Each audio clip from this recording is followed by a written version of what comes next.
Paano nga ba mag-load ng sa ating Easy Trip galing sa Price Look?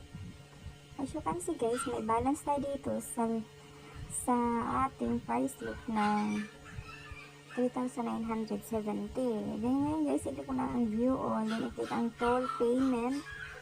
Then dito sa select one, i-enter lang natin dito ang Easy Trip. Ayan. Enter din natin ang number ng ating Easy Trip. Ito ay Price Look to Easy Trip. Then, enter lang natin ang amount. So, sa 1,000, may charge dito na service fee is 15. Then, i-click natin ang continue.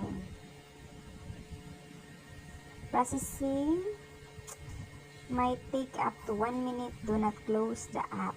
Ayan. So, okay na siya guys. Screenshot lang natin.